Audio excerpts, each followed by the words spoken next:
Reagan. He'll give Adesola a couple of minutes. You can just drop what your name is, where you are joining from, either in Nigeria or even the state you're joining from in Nigeria, what exactly you're doing in cybersecurity. Thank you. I'm Frida. I'm your moderator for today.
Okay. So I think I'm seeing some other people. So yeah, we have our speaker with us. We have Regan, we have Damilola, we have David, we have Abigail. We have a lot of people here. So I'm getting word that we are currently live streaming. So, and I'm sure most of you here are already on the group. So share the link to your statuses, to your friends. In 2 minutes, we're going to begin proper. So in the next 2 minutes, I'm seeing a lot of new people. I'm seeing Innocent. I'm seeing Seth.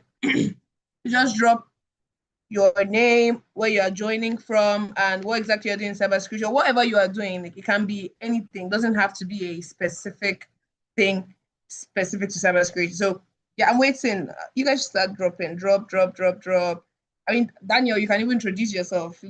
Daniel is our wonderful lead. So what are you doing in cybersecurity, Daniel?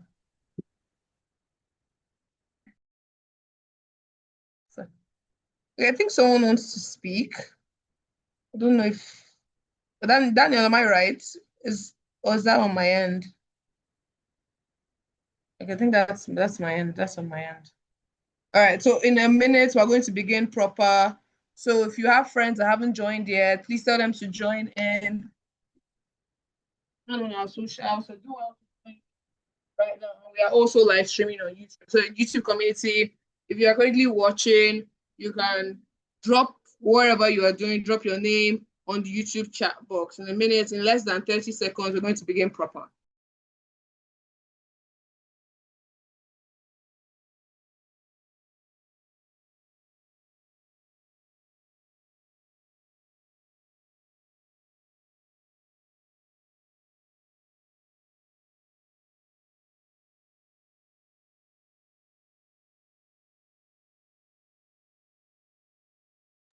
Hey, hi, Innocent from Abuja. Tesfa from Ethiopia. Wow. Abigail from Lagos. Obscure. So, you know, Drum roll. Yeah, we've been waiting all month for this session.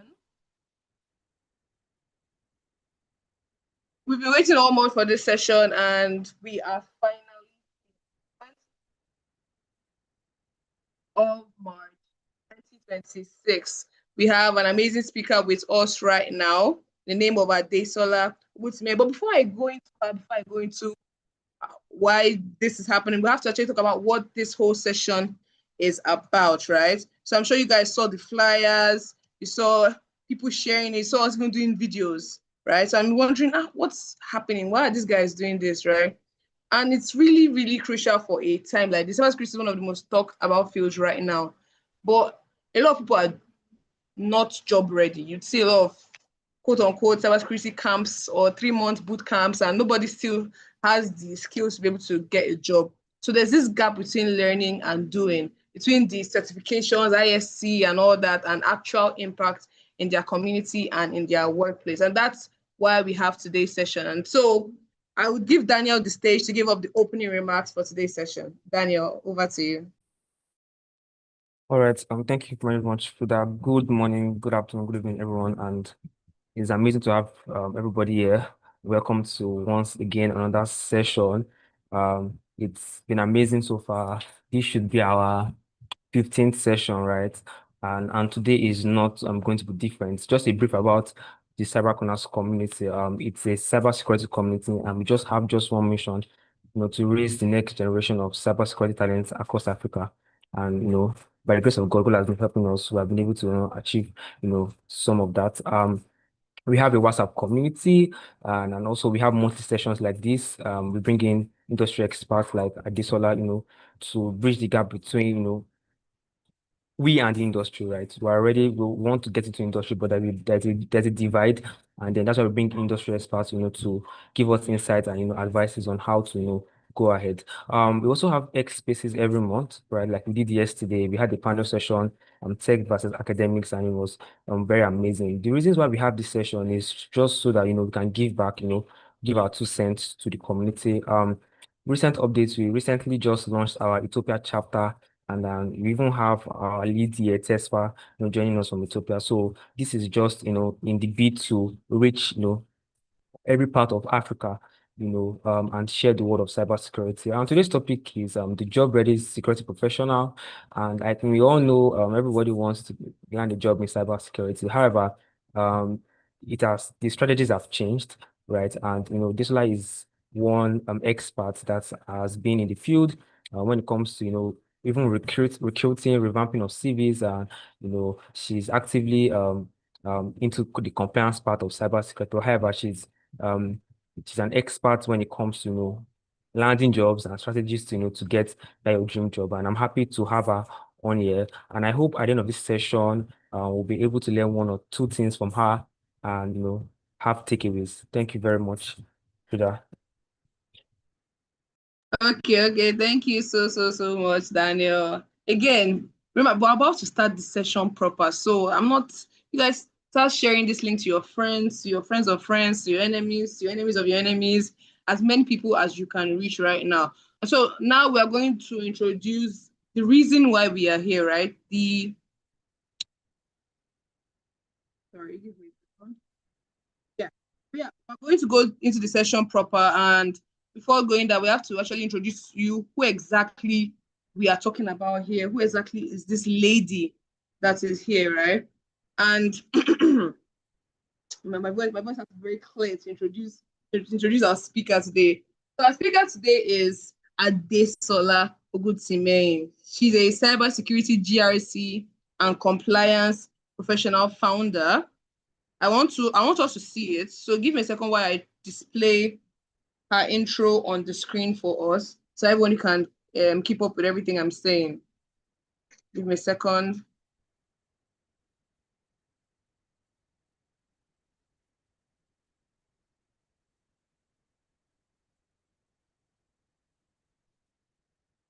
All right. Yeah. Trying to work on the sharing. Well, yeah, while we are trying to do that, you can continue to introduce yourself in the chat box. It's just a little bit of a technical issue. We'll fix it in less than a second. So yes.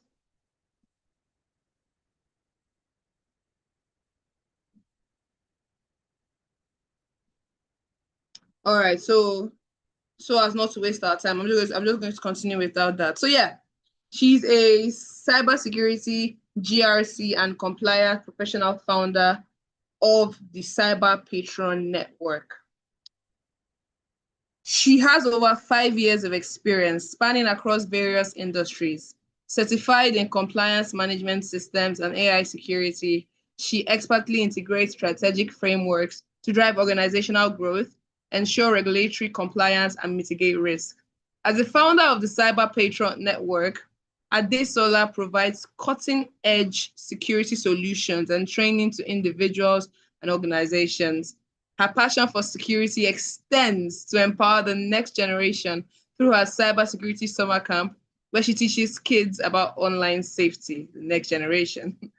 With a multifaceted career life, Adesola has also trained virtual assistants, offered customer service support, provided career guidance to individuals virtually, mentored over 2,000 people plus in cybersecurity, graced the TVC Wake Up Nigeria show and other radio broadcasts, preaching the good news of cybersecurity to everyone, most especially to the non-digital literate in our society. Ladies and gentlemen, boys and girls, women and men, everybody that is here, whoever you identify with, join me in welcoming our wonderful, wonderful guest, Adesola Oguntimehin. Virtual claps. I want to see your virtual claps. Virtual claps. Virtual claps. Virtual claps. All right, over to you, Adesola. Hi guys. I'm so sorry. Sorry. Please just give me like a second to settle down because I was just coming from a party. Please. Okay, so while she's settling down, you guys can continue to introduce yourself in the chat box. Don't be shy. I don't know you are being shy. I'm seeing some people have not introduced themselves. A couple of people have not introduced themselves. I just said whenever you're ready, you can cut in. Yeah, I'm ready now. All right, all right. Is my camera supposed to be on? Are you guys on camera on mode or can just freestyle? Your camera, if you're able to switch it on, it would be really nice to see your face. Yes, because of YouTube. We are streaming on YouTube, so Oh, okay. I did my makeup. Let me see if my makeup is too fine. People should not come and shame me. Okay, I think I still look good. Okay. All right, so when do we start? How do we start? all right. I think we'll start now. So thank you very much, Desola, for I've had a lot of back and forth, but I'm happy that we are finally getting to this. If not because of you, I forgot cancel. Like, I don't like anything spoiling my party, but yeah, it's fine. Thank you very much. So before we get to the questions, right, would like you to share a bit of your story, how you started the journey and how you got here. I know there have been years of a lot of things happening. So tell us your journey, just brief history of how you started and how you got here. As if people are looking at me like this, am I fine? I beg, because I don't know if I'm fine or not. Great. Oh my goodness. Hi. I can see Reagan here. I can see a few people that I know. I can see Damilola here. That's my pretty girl, Reagan. And you people in this group, it's like you people just selected pretty people, like just come and grace this community, right? But anyways, thank you so much for having me. I just had to rush back in because I was just like, I need somebody to take me home now because I have a meeting by 7, right? So I'm so happy to be in your midst.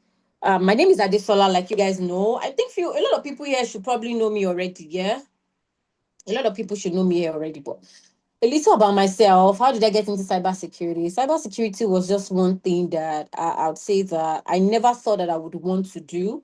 And along the line, I just thought, I think I was looking for something to do that is totally different from the things that I was already involved in. because I've had experiences from other industry, and I was looking for something very different. And when you're looking for something you call a career fulfillment, yeah, I think that was what I was looking for at that point. I was looking for something that makes me happy. And because I like people a lot, so I felt like, oh, maybe if I go into HR, it's to be the thing for me, yeah, because I love people. I love handling people, employee responsibilities and all those things. And then I tried venturing into HR, but I got in there and I did it for some few months, a year, and I was like, no, this is not what I actually want to become here. So I think that's how cybersecurity came out of that urge to find something that makes you happy, something that provides you flexibility, something that I'm not upping into a bus and I'm jumping from my house to Kui every morning, so this kind of thing. I was looking for that. And yeah, so that was how briefly how my cybersecurity journey started. And thank God for where we are right now. We still have a long way to go, but yeah, thank God. Thank you very much. And also thank you for, your 2 cents giving back to the community. Thank you very much for always doing that.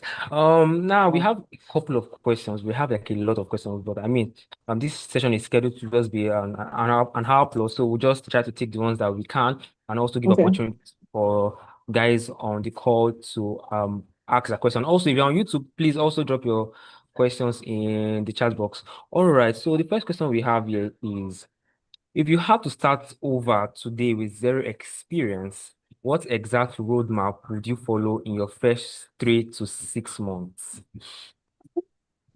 Okay, so for me, yeah, I'd say I don't I don't think I did anything different. But because I think that now I see a lot of beginners that are not doing what we did back then. What we did back then was, if you're coming into cybersecurity, you already know that you're using maybe your system. See, you would even start roughly. Then you will go and study your CompTIA. I did CompTIA A plus, Network plus, and then went to Security plus. Not like I wrote the certification, but that was how I laid foundation for myself, because I was coming from a non-IT environment, right? So I needed to build a foundation. But now people don't do that anymore. They just jump on cisco.com, I've been Netacard and all that, or Coursera or something, and they just write ISC2CC and everybody feels like I'm now, I've arrived. But that's not it. For me, if I have to start all over again, that is the foundation I'm going to be laying for myself. The A plus, the Network plus, and then the Security plus. Then boom. So I don't think I'm changing anything about how I started in cybersecurity. I didn't make any mistake at all. I did the right thing. I used my sense. All So right, you use that senses. All right, so use your sense when you're starting out. yeah, so All right, so if I don't have a tech background, how can I transition without difficulty? I think it's from someone that probably is in another field entirely and wants to transition into cybersecurity. So how can they transition without difficulty?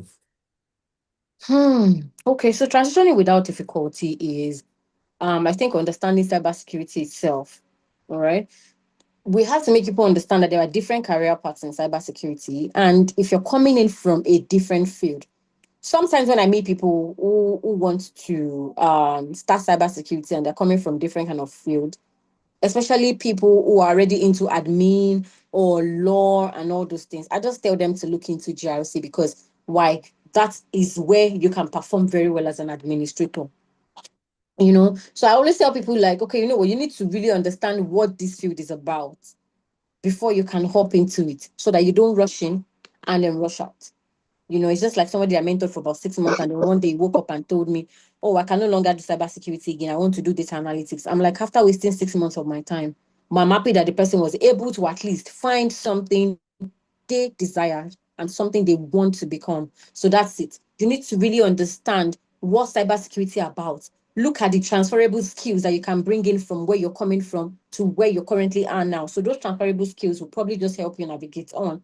Okay, I can use this skill that, there's some tools you'll be using where you currently are. That you feel like, okay, I can bring it to cybersecurity, like your Excel, like some tools, maybe your virtual assistant, you're using Airtable, Notion, and all those things. Yeah, they can help you run your tasks very, very easily. So those are the things that I would just say. Transferable skills are very, very key. So we cannot even forget what they are and how important they are to your field. So you just take your time to navigate the whole landscape, read through them, do your research. Then you will now think of, yes, I want to come into cybersecurity to become this and that. Yeah. So that's Transferable skills. All right. very key. Yeah. So What are the most common mistakes beginners make that keep them from getting hired? Beginners getting hired. Okay, well, next. Common mistakes beginners make that keep them from getting hired. Okay, so these days I've stopped mentoring people. I think I really stopped active mentorship because I see a lot of people just want to.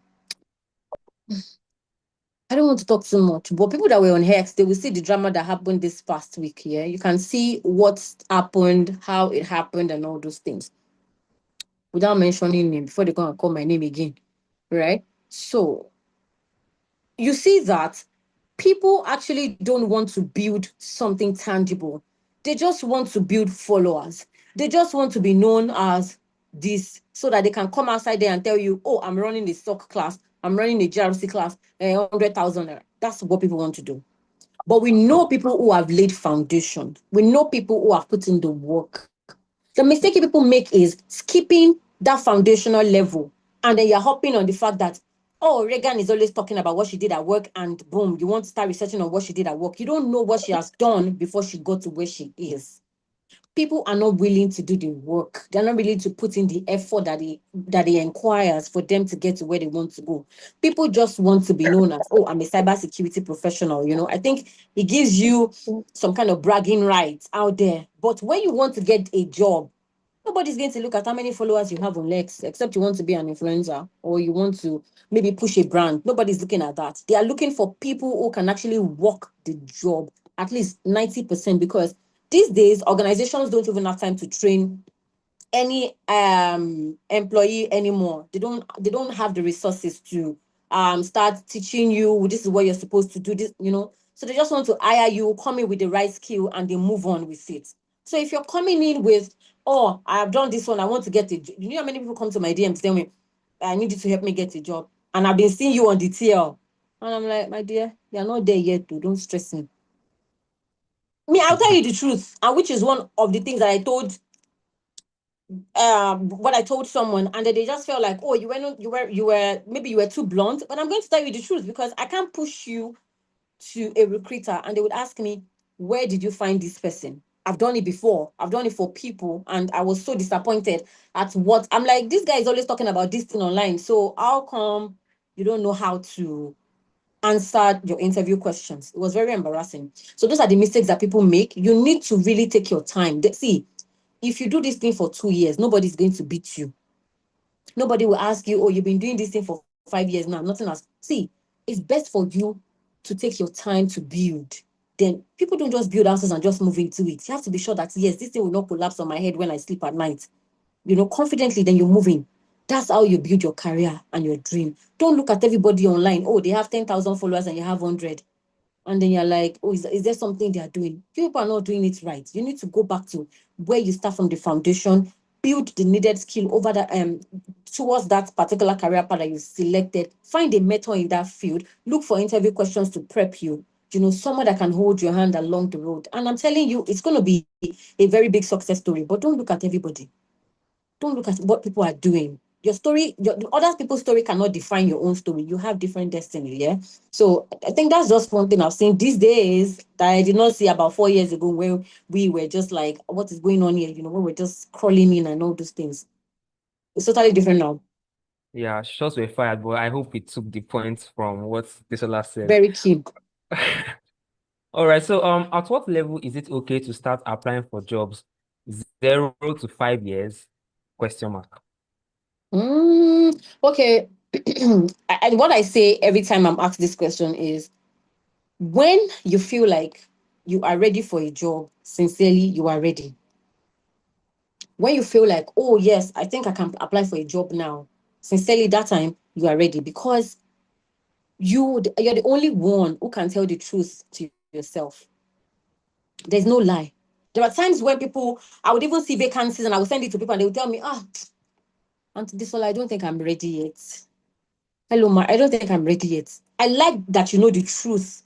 I'm not pushing it on you. And I'm like, oh, why? Because I don't think I'm confident in the job description I'm seeing here. And I'm like, okay, fine, keep building your skills. Everything is going to be fine. When you need help, reach out to me. That's it.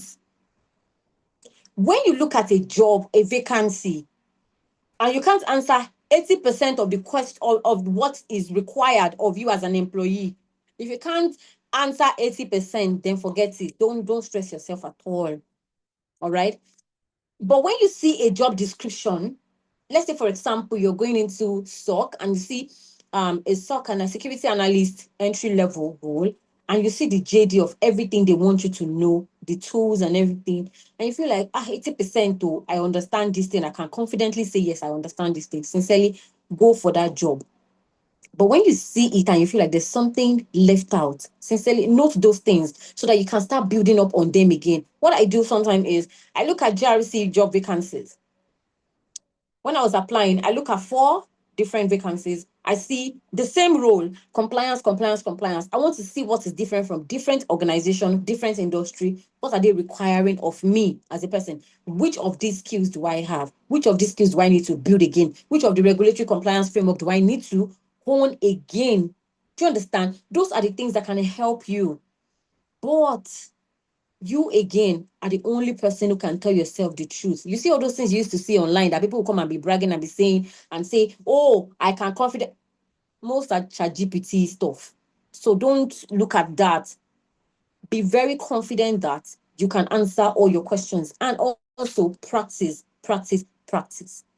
What I used to do about 3 years ago was, what we used to do for people then was to, when you have an interview, I open a Zoom account, then I bring you in. I'm a panelist, and I'll ask you questions, and I want to see how confident you can answer those questions. So by the time you start blabbing and then you're filtering and then you're just there, like, okay, you know what, you're not confident enough. What's going on? Those are the things that make people fall out. When you know that you can answer a question very well without stress, you can paint a scenario. Even if you don't have experience, you can paint a scenario to say that, oh, this was a time where we had a data breach in our organization. This was what I personally did as an individual, as an employee of that organization. You can present that story at your panel session. Sincerely, you are good to go. Don't even stress yourself. So when you have friends like this, when you have a community like this and you have interview, call them together, let them know that, oh, I have an interview in this. Please, can somebody come in to interview me? Let me see how well I can answer. I know that you yourself, that you're even not even an HR, you would know when someone answers a question very well. You will know when someone is very confident in themselves or in herself or himself to say that, yes, this person, don't worry, go ahead and apply. Do you understand? So that's just how, I think that's the best way you can help yourself as an individual, right? Don't rush into a job, look at it, and then, because some people just go there to go and shame themselves. They just want to go and play and come back outside, right? But it's not worth it. Don't do that to yourself. It's embarrassing. So Yeah, all right. yeah, I So think that's checking all. job descriptions, very important. If you Very, can very key. check out 80% of those things listed there. Also Yeah. have a community of friends or group of friends that can help you prep for the interview. I think those things are very, very vital. Please let us note this down. All right. This question. Yes. What are the expectations of a company from a cybersecurity professional who just finished an internship? Professional who just finished an internship. Okay, so for a professional, for someone, when you're an intern, you see, I think sometimes the way we use words can be very funny. Exactly. That was all. You can't be a professional and you're going for An internship. It's internship. not possible. There are levels to these things. We know Yeah. that, right? You can't say you're a professional and the next thing you want to go for is an internship. You're wasting your time. Sometimes when people come to me that they want to apply for a role, I'm telling them, guy, you're too good to apply for internship.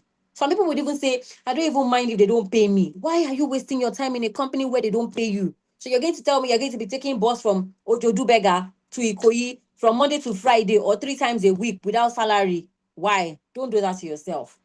That's why I always say that take your time to build your skill, at least 80% in that career path. Then you can now say, yes, I'm fully ready. If not, stop wasting. See, we should stop slaving for companies because it's not our father's own and it's not your own.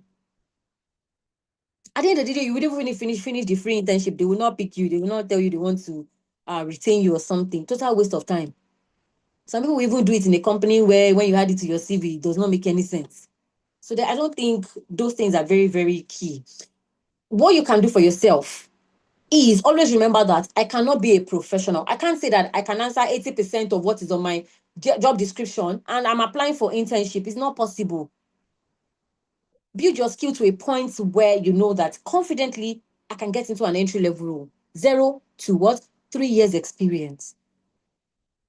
That is what makes you different. That is what differentiates you from other people. You see, the people that can go for internships are people who have at least built about 30 or 40% of their skills in that career path. And they're just looking for an opportunity. And these days, there are few organizations that would not even listen to you. Why? Because, my dear, who has time to start training you on what to do? Imagine you working in a company where, let's say, for example, you're working in my company now. I am the compliance manager and I have to start working on projects. Then you're coming to me always disturbing me. Ma, please, what happened here? Please, what? You think I have time when I have reports to submit to the CISO like Monday morning? You think I would sit down with you and be telling? No. So organizations are looking for people who are proficient in what they say they know very, very well. That's very valid. So please, we should stop wasting our time with internship. Take your time to build your skills. But if you're lucky to find an organization that is ready to recruit you and are ready to train you. I remember when I was in the bank, they used to bring some people as, I don't know what they call them anymore. They sit with you. So they'll be looking at what you do every day. So in your break time or whatever, they just ask you questions like, please, what did you do here? When something like this happens, what do you do? Organizations don't allow it again because we know what can happen when you're sharing your screen or whatever it is with another person. That's the part of the security issues that we're having right now. So please take your time to build. You cannot be a professional and you're seeking internship. Don't call yourself a professional. Just say, what do we call them? We can't say JJC self. Let's find another word for you. Maybe we think about it. Enthusiast. Thank you. Maybe we say you're an enthusiast who is still trying to build it, but don't put. So sometimes when I see you people CV here and I see professional so person seeking internship, I'm like, you're not a professional. You're not a professional because even me, I see they try, right? So that's just it. Just know the key things that you want to know. In 2-3 years, you can just get there. There's no big deal. There's no, what do I call it? There's no whatever it is to these things. It comes very easy. Some people did it for 6 months and they got their very first job. At least Agina did it. She's a network engineer now, and she did it for 6 months. It was right in front of me that she started what is cybersecurity, and now she's there. So it can happen for you as well. But please, let's take that step one after the other. Thank you. All right, thank you very much. So this question says, how do you find your field in cybersecurity? How do you find your niche in cybersecurity? Oh, for me personally, I would say that because of my past experiences. So I think what helped me was the fact that when I got to know about cybersecurity, I already told myself that I'm not doing it. Whatever will make me code, whatever will make me start running, whatever software, I'm not doing it. Yeah. So what helped me get into GRC was the fact that I had experiences from the bank, which I was dealing with compliance then, compliance frauds, and all those cybersecurity risks and everything. Then I was doing training on all those things. So I didn't know as at then, that was about 9 years ago or something. 9, 10, 9, around those times, right? I didn't even know that was what I was doing at that time. Because then when I come late to work and my boss will just say, the fella, they're going to be the one to do AML training next week. And I'm like, this woman hates me so much. She does not like me at all. I don't like her, right? That's it. To me, I just felt like I was just doing my job. But I didn't know that all those things I was doing then was what I was going to come and meet in GRC today. So those were the little things. I told you that I've done HR for a while, 2 years. So those were the things that really helped me lay the foundation of, you know what? I'm not going to be trying my hands on pen testing, SOC analysts, all those. I don't even want them in my life. So let me just go for GRC that requires me documenting, administrations, and everything like yes. So that was what really helped me. So you really need to know, like I said, now what helped me there was what? My transferable skills, my experience. That was what shaped my coming into GRC. So it really helped me a lot. But for people who don't really have anything, I think you should just read through different career paths and then see what you think you would like. And one thing I always tell people is that aside the fact that you like it, be very sure that you can make money from there. Because if you like it and money is not coming out from there, it's nothing. No. Better go and learn tailor. There's no point of you saying you're a cybersecurity professional and you don't have money. Does not make any sense. So find something there. So because if you decide to go into, if you see, let me say example, who did I say I know in this group again? I've seen someone before. I've not seen that. I don't know if I've seen Damilola before, but I think I've seen Regan. I've seen Megan many, many times. When you see Regan now, she's very beautiful. Maybe you just meet her at the conference and then, she's looking very cute and you're like, what do you do? And she says, oh, I'm into ethical hacking. You would think that because she's beautiful is not the fact that, what do I want to say? Wait. So now you met her and then she said, oh, she's into ethical hacking. And you feel like, oh, because she's cute and everything, you want to go into ethical hacking. No, it doesn't work that way. You have to think of the fact that if I go into this field, will I make money? If you're not making money, then you're not doing anything. Because I don't understand how to be a professional and there's no money in your account and then you want to carry your face and be doing, I'd rather just be selling food, right? So that's it. Look for something that works for you. Aside your passion, is there money inside that passion? You can see the way Pella is going up and down in different states. She is making money as he's doing those things. So that's something that he has passion for. So imagine if you're doing it and then you're not making money from it. It won't, I don't think you'll be happy. A professional with that money cannot be happy. Just take it like that. You're a professional, they say you have 5 years of experience or 10 years, and then you're just there. And they'll be looking at you like, this person has been in this way for a long time. Why is she looking like this? That's it. So please, no matter what you do, please pick something that you know that you can leverage on and you can make good money from it. Thank you. Passion and being able to make money from it. Amazing. Please, very, All very right. key. Someone says here, what are the first steps to get into GRC roles The from roles your or to experience? get into the career path itself? Okay, maybe it's career path, the person meant to into the GRC career path. Okay, so the very first thing is, like I said, lay the foundation of cybersecurity, which is very key. When you do that, you understand, because you'll be very, very amazed that there are some GRC professional out there that you don't even know what the CIA triad is. You don't know. So you need to lay a foundation from cybersecurity itself. And always remember that under GRC, there are different career paths in GRC. Okay, so for me, I'm into compliance.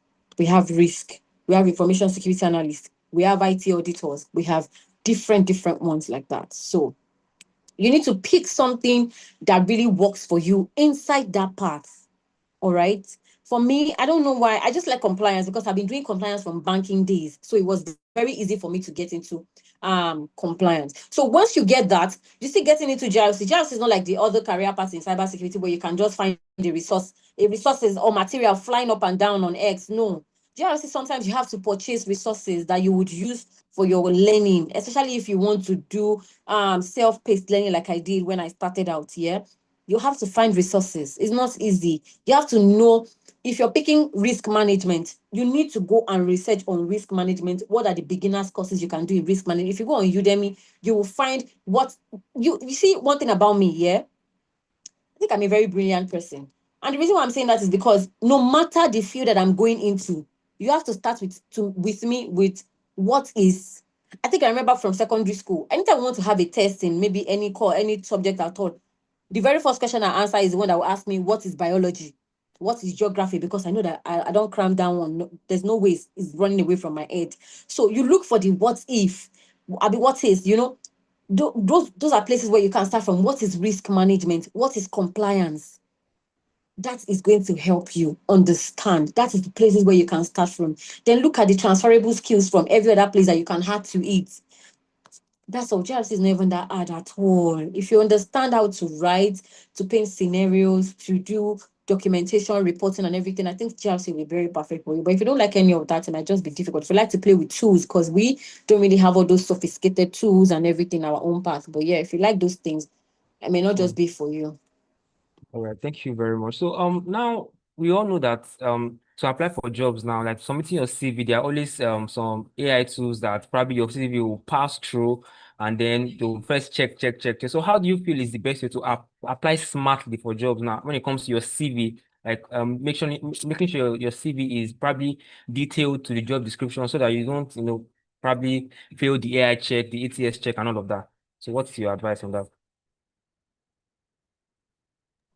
Okay, so for jobs, for those that follow me, you know that I write CVs here.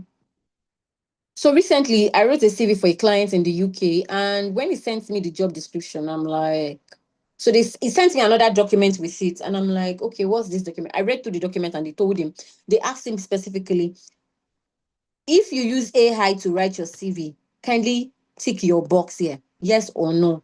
They asked other generated questions about the CV that is uploading, and I'm like, are people saying people should not use AI, or the job is not looking for somebody that you wrote there? Because now we have people who just generate CVs from AI using AI tools, and just quickly apply.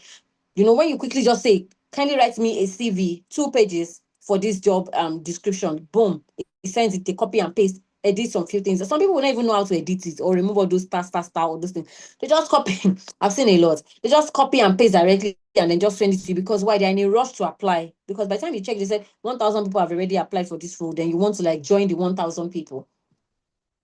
For me, what I do with people's CV, I don't write my client's CV with AI. I don't know how to do it. As long as it's cybersecurity or it's GRC, that's my field. So I should be able to write and curate a very good CV for you by just what I do. There was a time I wrote one very difficult CV. I can't even remember the job. I think it's a sailor or something. I've never done that before. Maybe sailor or someone, a pilot. Yeah, those two.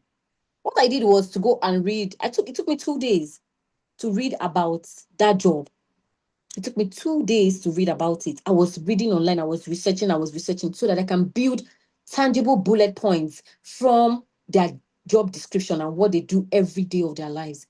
That's me. Maybe because I just love it, Sha. So I will not collect money from you and then just drop your CV on AI. Then why can't you just do it yourself? Why are you paying me for that? I will never do that to get it. So that's just how I write it.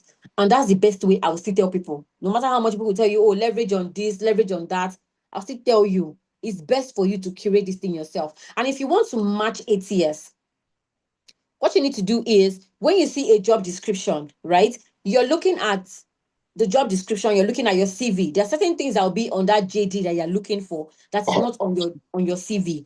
Those are the things that you need to start adding. Let's say, for example,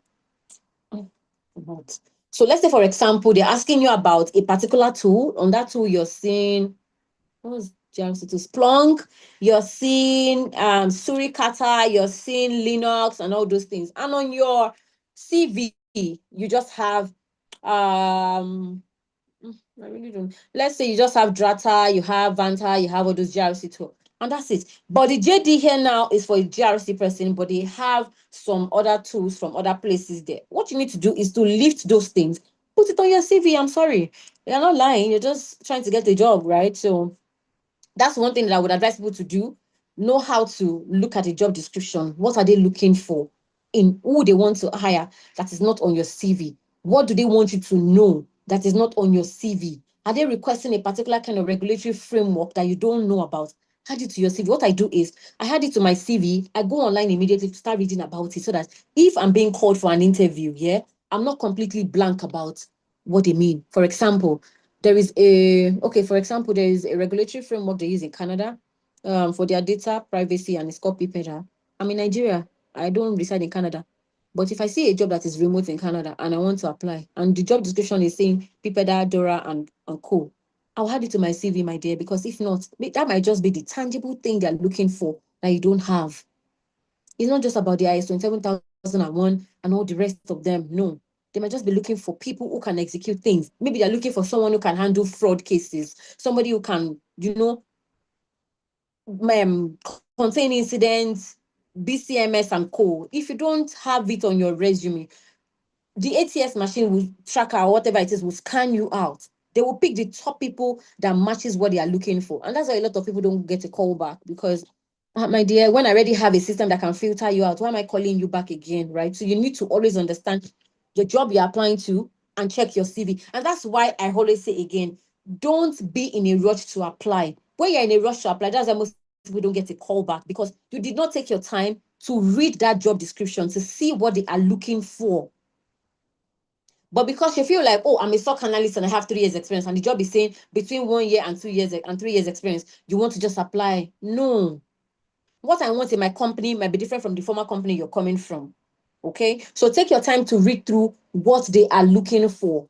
then you fix it on your CV, then you apply. That's the best way you can do it. Thank you very much. I hope you all noted that down.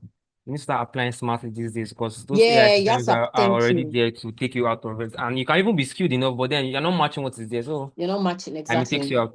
All right, this question says, what specific tools or hands-on projects would you recommend to prove job readiness to employers? Specific tools or hands-on projects would you recommend to prove job readiness to employers? Well, if we're still talking about GRC or any other part, I really don't know any other part. I don't know what I can say for people in pen testing, ethical hacking and co. Yeah, it's not my field.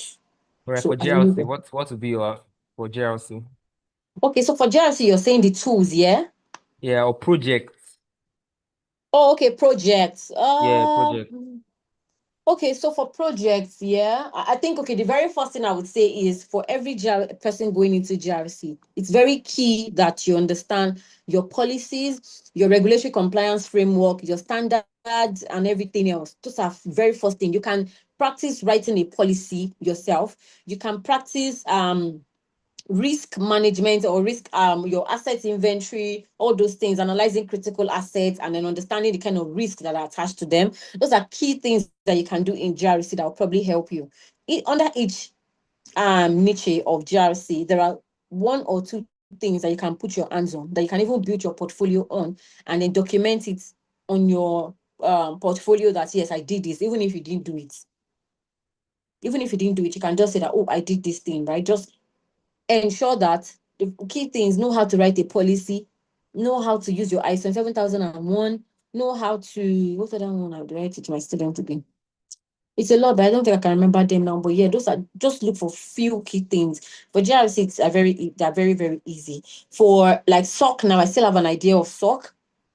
If you've experienced a data breach before or any security incident in your office, there are steps that they took. And every time you're trying to tell them your story, don't act like a bystander. Oh, bystander, like I was just there, I didn't do anything. No, you have to come from a point of, I did this, I did that. They will not just put you at the back like, oh, you don't know anything, so just stay there. No. So people are not really looking out for that. Ensure that whatever project you're building, whatever you've been able to practice yourself, upload them and put them on the portfolio link, so that, not like you want to probably upload it to them or send it to them, if they don't request for it, is fine, but for you to prepare in advance for your interview, so that when they want to ask you what security incident happened in your organization and what did you do, you would have a story to tell. It's not then you will not start looking around like, security incident, then anything happened in my office. Have something to say. Have a scenario in your head. That's all. All right, policies, frameworks, and all of that. Thank you very much, Adesola. So, this question is one that most people find very difficult to answer during interviews, and the question is, when they ask you, what are your salary expectation, or how much do you want us to pay you? So, how do you tackle that kind of question when it comes to, being during an interview session? Okay, so you see that question can be very, very dicey. But maybe I'll just share from my own personal experience, because sometimes you don't know what you will say that will piss the HR off or the panelists, and they look at you like this person is very greedy. For me, what I do for myself is, the very first thing I start with, I know my worth. So if an organization is not ready to pay what I worth, then they can go and find somewhere else, right? I always look at where I'm coming from. Okay. How much are they paying me? Let's say, for example, I'm being paid 700K per month where I currently am right now, right? And I'm going to apply for another job. Before I start applying for jobs, I always make sure that I don't apply with the same CV that I used in applying for my former role. How do I do that? I always make sure that either I get a certification or I try to up my skills in some other thing, so that I can, I know my worth. Because sometimes a lot of us even bid for salaries that we don't even, they will look at you, they will look at your CV, and you're looking for 750K job. Look at you. That's the reaction. Because I handle recruitment, I do panelist session. I do panel sessions with people who want to like hire and everything. So sometimes I look at people and I'm like, how are you requesting for a salary this high and I can't match it? Look at you, look at what you just said in this interview, and look at what you are. No, they will not pick you, right? when people want to even call you back to like, okay, you know what, we don't even want to pick you, but your salary, the request is too high. They will see your worth in something. This person is coming in with a lot. You've not seen where they're calling people back. They will be bargaining with you like you're buying fish. Do you want to, we can still pick you. Can you take 750K from us? No, ma. My last price is 900. If you cannot do it, let's just forget about it. And they will keep running after you. This person, we have to work with this person. That's value. That's worth. You're not applying with the same CV you used 10 years ago to apply for the same role. When every other person in the world now is having different things on their CV, then you're coming in with the same thing. And it's the same way people coming with, I've been working here for 5 years, they've not increased my salary. Even if you want to fight for that salary increase, what do you want to leverage on? It is the same when the HR now requests for your CV, send me your CV. You're coming in with the same copy that you used in applying for the job the very first time I hired you. How do you want me to fight for you? Ask yourself that question. Because by the time I ask them, everybody start looking at me like, that's true. You came into a job with OND and you've been there for 3-4 years. You didn't think that, let me go and finish this let me do my HND or go for BSc. Those are the reasons, those are the things that will make you fight for more. I always look at how much am I being paid where I currently am, where I'm going, how much am I, what's my expectation? Sometimes I would have probably researched on the organization and then maybe find some people and I would just ask internally like, oh, how much do you do? Sometimes some people use Glassdoor if it's like an international job or something. I don't know if there are Nigerian companies on Glassdoor or something, but yeah, there's always like a way where you can get it. You see how much they want to pay them or how much averagely do they pay for that role in Nigeria. Just place your salary between there. See, the reason why they don't pick people sometimes is not because of the salary. It is about what you have. So don't think because, I said I want them to pay me 1 million. That's why they did not pick me. No, it might not be that at all. They will still come back to you to let you know that this is how much we budgeted for this role. And they would, if you want to move forward with it, all right, fine, let's proceed. And if you don't want to move forward with it, you just leave. It's best. There are people who have gotten jobs as well that you realize that the amount they're going to be paying you at the end of the month is even different from what you spoke about in your interview session. And you want to quit. Like, I'm not doing this again. How would I say I want 250K and now I'm saying my salary, you're paying me 200,000. That's it. So you really need to know where you're coming from. What value are you bringing in? So even if you want to bargain, you're not bargaining on an empty brain. Like, you're bargaining for something this high and you really don't know anything. You're just there. No, they rather just invest that money into other people. So always ensure that you look at yourself very, very well. Do you understand? Research, ask people, probably you know someone who has worked in the company, how much do you think they pay for this role? Don't overbid and don't underbid yourself, because sometimes people underbid and when they get into the system, they are doing a lot of work and then you're hungry that, look at me now, I'm doing so much and they're paying me so little. That thing can hurt. It breaks people so badly. It breaks people so badly. It makes me very unhappy. I think I've worked in an organization where I do so much. I even work overtime and my salary is just shitty. That thing will break you into pieces. Like, why am I giving so much to this organization and they're paying me so little? It's because you've bargained. And another thing that I found out again, they do in organization is that when they tell you that your salary, you have like a non-disclosure agreement. So you are not supposed to talk about your salary to any of your colleagues or anything.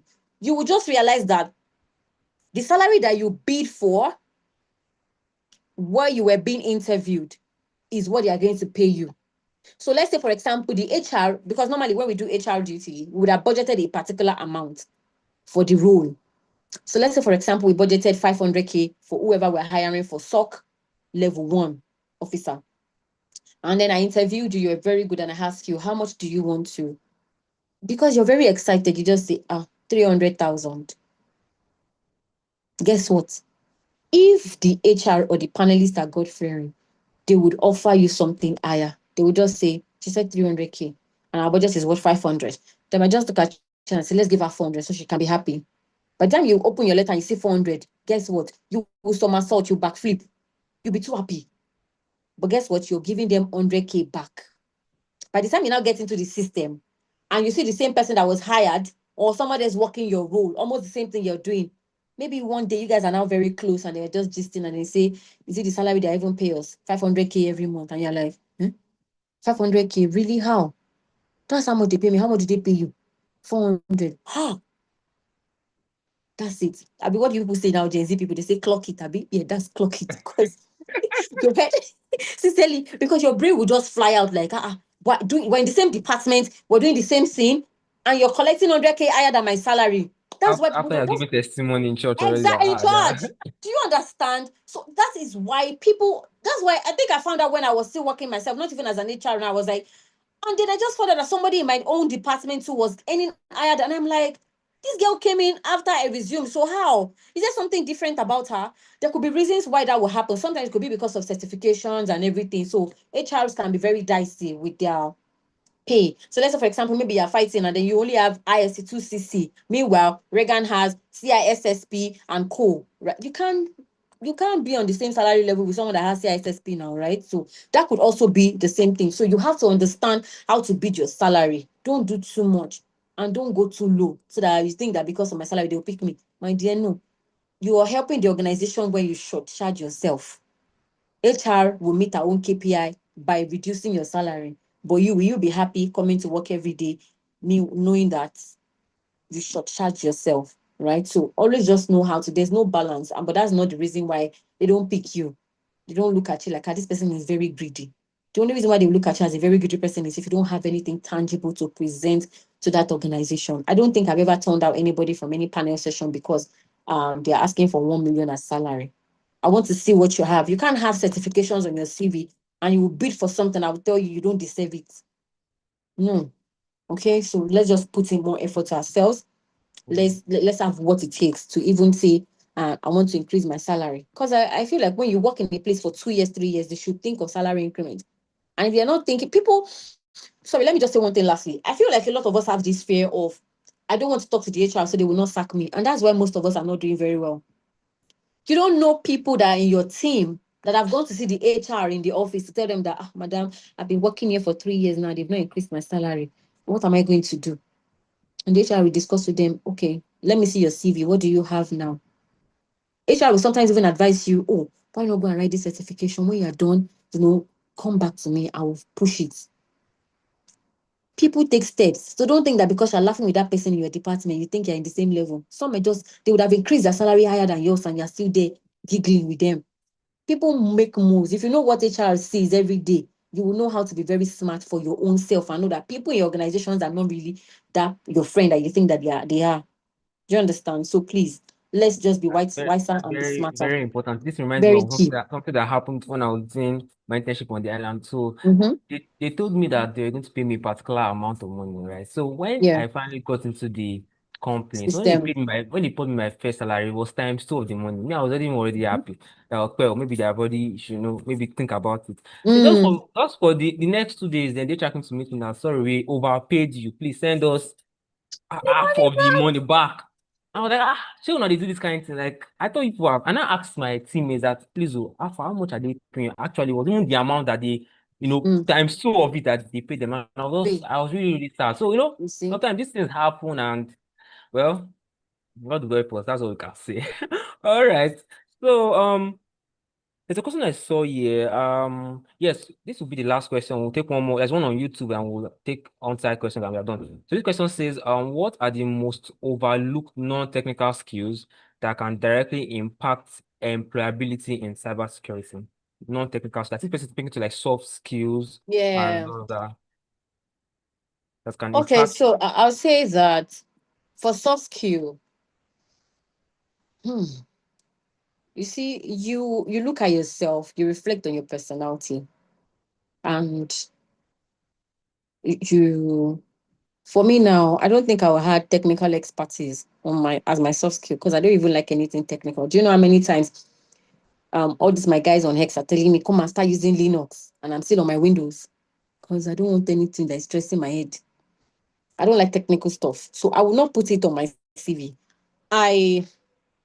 Sometimes I think critically.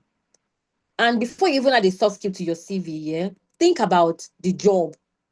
What do you need for the job? For example, you're applying to a customer service role. You know that empathy is one key soft skill for a customer service person. Critical thinking, what do they call this thing? Sense of judgment or something, yeah? Those are core soft skills that you need for customer service. When it comes to SOC and GRC and all those things, analytical thinking is there.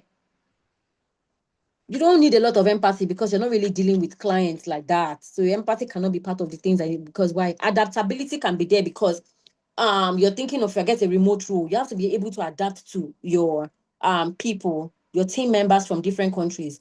I have Indian people in my team, and I'm telling you that they are just the core people that you need to understand, because the way they speak their English, the way they, you will just be looking at adaptability is very key if you're going to be applying to a remote role. So adaptability is key. You can talk about your organizational skill. Maybe if you're applying for a virtual assistant role, the organizational skill, time management, and all those things. So that will know the job that you're applying to, know the kind of soft skills that are needed for it. So you put those few ones into your CV, and that's all you need. There's no need for you to go and be writing empathy and be writing all those ones that you don't really need. And they will not start, sometimes we put some things on our CV, and when they decide to give you a task at work and you're not efficient at it, and the HR will just ask you, I thought I saw this thing on your CV. Why are you totally different from what you put on your CV now? Do you understand? So we should stop shooting ourselves in the legs. There's something they used to put on CV that I always tell people to remove. Ability to work under pressure. I see. Nothing pisses me off than anything that starts with ability on your CV. Ability to fight. There was a time I fixed someone's CV and I say ability to settle quarrel. You're not an HR. Why are you settling quarrel at work? Are you working in a WrestleMania career path, or what? Why are you settling quarrel? This person is a manager, right? You don't need all those things. Ability to work under pressure is not the reason why they're going to be picking you for a job. You don't even deserve to work under pressure. You deserve to work in a sane environment where you're able to think critically. What is ability to work under pressure? You think if people are working under pressure, Dami will be as cute as she is right now? No. You have to be able to work in a sane environment. So those things that you feel like will shoot you in the leg, please remove them. Take them out of your CV. Like, don't, so that they will not quote you later to say, I thought you put this thing. I thought you said working under pressure and time management is your core skills. Now you have spent 1 hour performing a task and you're still here. No. All right. So we should not put things that are going to make them ask us questions. Put the things that are needed for the job. Add them to your CV, and that's all. Thank you very much. I think I also add, I don't know, presentation skills, because also for me, when I was working too, I had to create slides. I had to Yeah. to have Monday reports, Friday reports. I had to do all those things. And also, I think on that is also how to communicate. I feel like in the office environment, there's Communication skill. Thank you. some particular words. Adaptability, communication skills. Those two. Yes, and I feel like also in the work office environment, there's some particular words you do not use. There's some particular words you use. So there's something that happened to me. I was meant to reach out to, what do they call these people now? IT something, like the guys that are Yes. checking IT like all support. IT support. I was meant to reach out to them to create a particular report to put on my slides, and I was able to get that in on Friday, right? So and we needed to put it on our slides, IT governance and compliance, on Monday morning. So I now told them during the meeting, I now told them that I reached out to them on Saturday, that and they did not reach out to me. So they didn't get back to me. I was not like, why will you reach out to somebody on Saturday? Saturday is not a work day. So my teammates are not telling me that there have been a better way I would have put it. So I feel like also, how you pass some particular things also when you're communicating, when you're presenting, is also very important. Okay, then YouTube, we have this how to undo. How do you handle the notion that GRC is not real cybersecurity because they are not on the blue team or red team? I We're think on the white team, and that's they're, enough. they're, they're shady. They're shading me. Yeah. We're on the white team, and that's enough. And white is the best. There's All right, nothing. they're on the white team, and that's enough. All Yeah. right, so we've come to the end of questions on the questions that were sent through the form. So if you have any questions on site, now is the time to speak. You can raise your hands, you can drop in chat. We just have a few minutes for that, and probably close the windows and curtains for today's session. So I said someone had the question in chat. I don't know. I cannot. Frida, can you get me? I don't know why I can't open the chat box. It's not opening on my laptop. So someone had the question there about I think Okay. CompTIA. Yeah. What The was the question? question, can a person get a job without a global certification like CompTIA? Who asked that question? Innocent. Oh, innocent. Okay. Well, yeah, you can.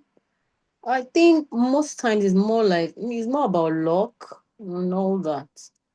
How many certifications me myself I get? None. I'm not stressing myself because when I wanted to do them then, when I wanted to write Security Plus about 3 years ago or 4, I realized that I didn't even have the money.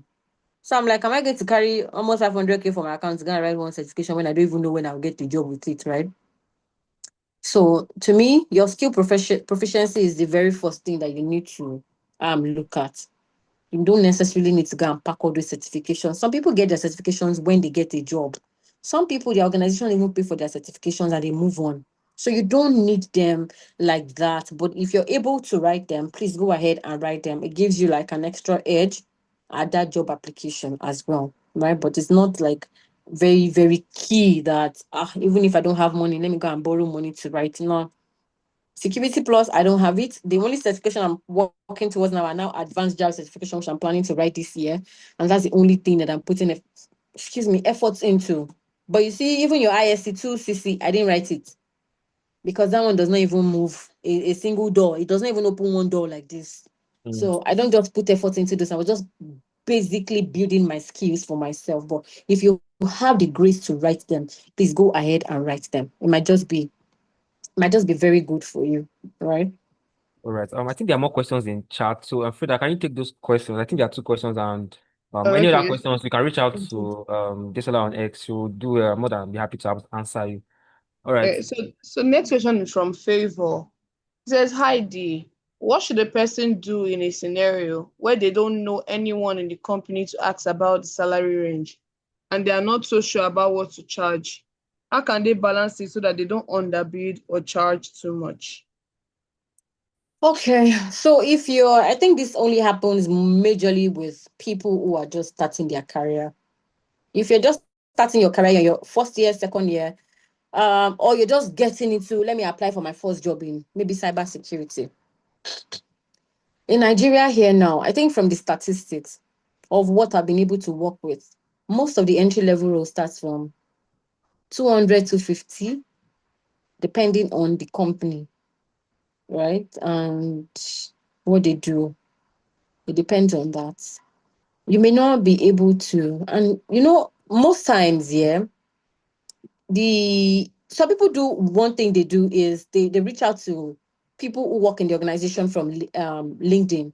They search for people who work there and then they start, but sometimes it can be very annoying bombarding people's DM with, please, hi, I just applied to your office, your company now. I've been clinical for an interview and I don't know what to ask for my salary. I don't know. Do you have an idea how much they pay? Yeah, some people do that here, but it's fine. But some people, I just feel like it's somehow. I think for me personally, I already think of what I want to charge. What I want to charge, I will let you know that this is how much I want to charge. So if you're open to bargaining, fine. If you're not, but I feel like it starts from knowing your worth. How much do you think you're worth? If you're an entry level person, if people come to my DM to ask me, how much do you think I should charge for this job? I want to apply. I'll be like, please start from this amount. Ask them if they can pay this amount to you. Maybe 250, 300K, 400. Okay, by the time you're now climbing the ladder of that, mid-level roles and everything, then you can now start increasing and increasing and increasing. Yeah, so that's it. But just make sure that you don't underbid yourself. You can't be starting any job in cybersecurity and you're asking for 100K, 150K. It's not possible. But there are organizations that pay that, and some people don't mind settling for it because let me just get the job so that I can have the experience. So they don't mind. Most of you are rich from home, but the rest of us will be say with the hustle. We can't just settle like that. But yeah, so that's it. When I started my own first entry level role, luckily for me, it was about, I think I was thinking in my mind that, maybe if they pay me, because I was coming from another work experience and I've already had experiences in other fields. So I can't start from cybersecurity and I'll be charging 100K or 150K because it's a new field. I knew what I wanted. I knew how much I was. So I was just like, okay, this is how much I want to charge. This is how much I would like to be paid for that role. Luckily for me, they didn't even argue.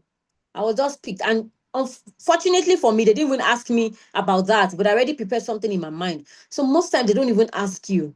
They will just let you know that, this is how much we're paying for this role. What do you think about it? Because they know that asking you about that, how much you want to earn, can be putting you under unnecessary pressure. Okay, can be putting you under unnecessary pressure. And some people even still reach out to the HR on LinkedIn, the recruiter, to like, please, do you think you know how much they probably be paying for this role? Because I don't know how much they charge. the HR can still as well help you with that question if they are very nice, like the rest of us, like this. Yeah. Okay, thank you very much. Okay, so we have two more questions and we'll wrap and call it a day. This is from Abigail. It's from Abigail. What's one thing you wish you knew before starting your cybersecurity journey? Well, one thing I wish I knew was that I'm not be using so much data like this. I wish I knew. Though I feel like I already know that because I was doing self-paced learning, I was training myself, so I knew that I was going to be spending so much on it. I think I never knew that it might be pretty difficult in Nigeria to get a job, and you have to keep proving yourself, and you have to keep learning, keep upgrading.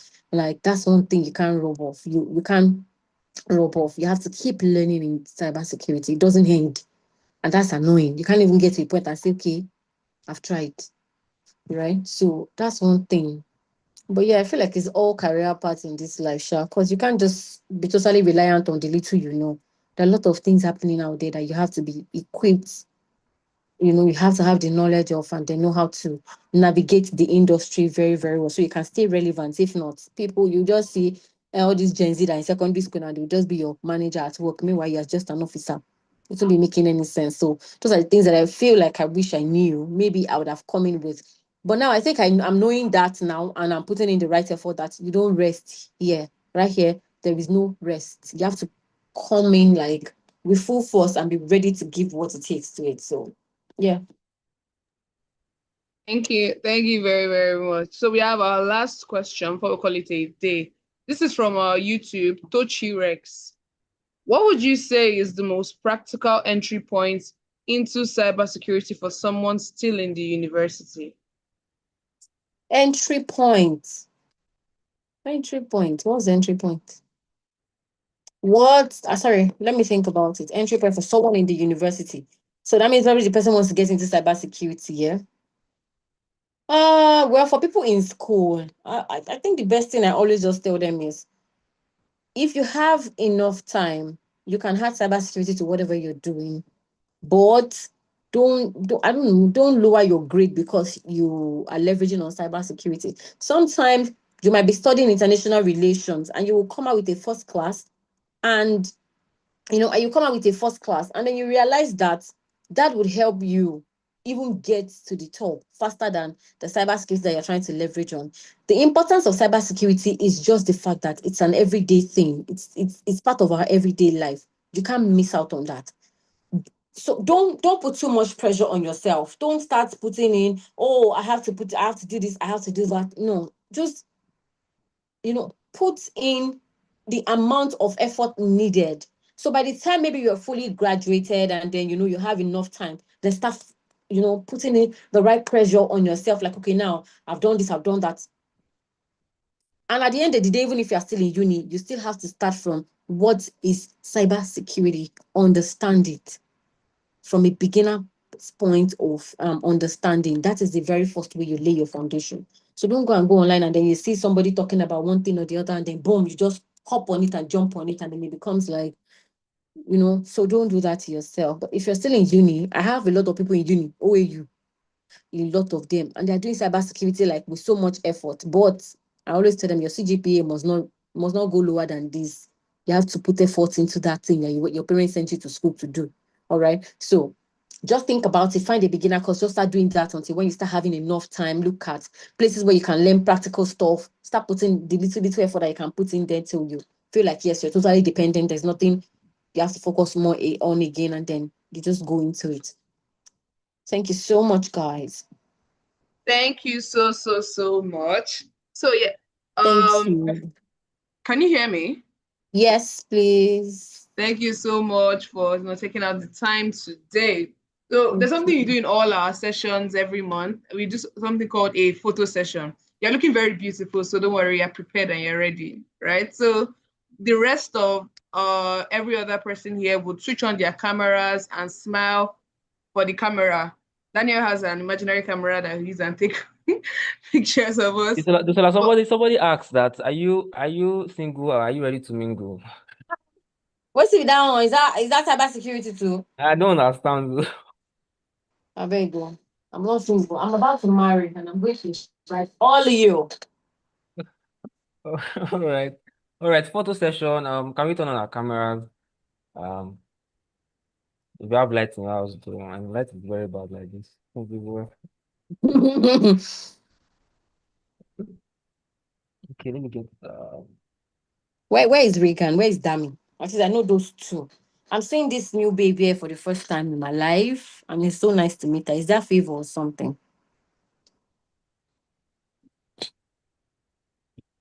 Abigail, Pivo, Damnola. Damnola, please on your camera. I'm waiting. Okay. Maybe Dami has gone to eat pepper soup because she's always going out.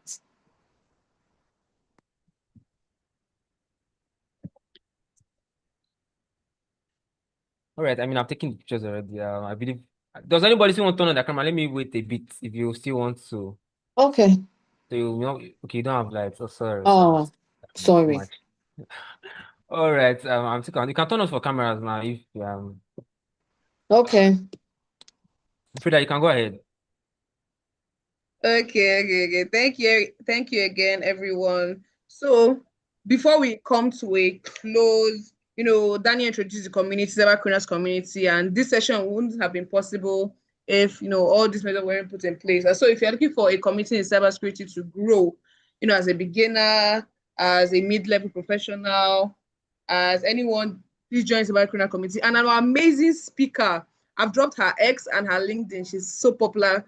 Like over 30K, 35K followers, and even her LinkedIn.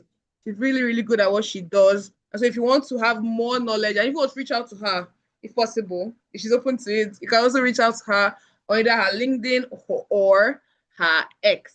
Okay. So now, before we go, you guys know we do this every single time. We do a teaser to our next session.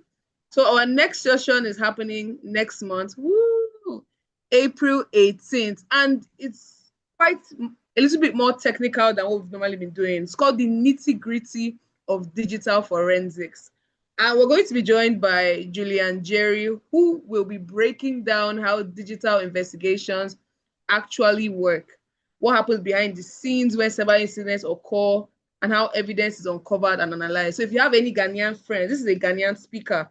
We're going all over Africa. We have an Ethiopian chapter. So everywhere, the US, UK, Africa, Asia, Antarctica, anywhere goable. If you have Ghanaian friends, invite them to next month's session. We'll see you on April 18th, 3 p.m. West African time and 10 a.m. EDT. So today opened your eyes. Make sure you don't miss next month. Next month is really going to be amazing. Thank you so much, everyone, for joining in. We love you. We celebrate you. Can't wait to see you next month. Follow our speaker on her LinkedIn and on her X and join the community. The link is in the chat box. You can also go to our X and our Instagram. Our community link is also there, so you can join the group and introduce yourself. Yeah, just to add to that, some of our the excerpts, sorry, what did I just say? The excerpts from this session and from what Adesola said would be shared on our socials. Also, you can go to our YouTube page. You can watch the recording of the session. Also, don't forget to engage on our socials, like our posts and all of those stuff. Yeah. But I can continue. So yeah, don't worry, we're going to drop all the excerpts from everything. Again, thank you very much, everyone, for joining in. We're going to bid you a good night. Thank you. Thank you on YouTube. If you want to watch a recording of session, you can go over to our YouTube, the CyberCrooners. We upload every single webinar we do. So you can go there and check. And if you're also interested in the X session that happened, you can also go to our X and check. Bye-bye, everyone, and have a wonderful night. And happy Sunday. Bye, everyone. Bye.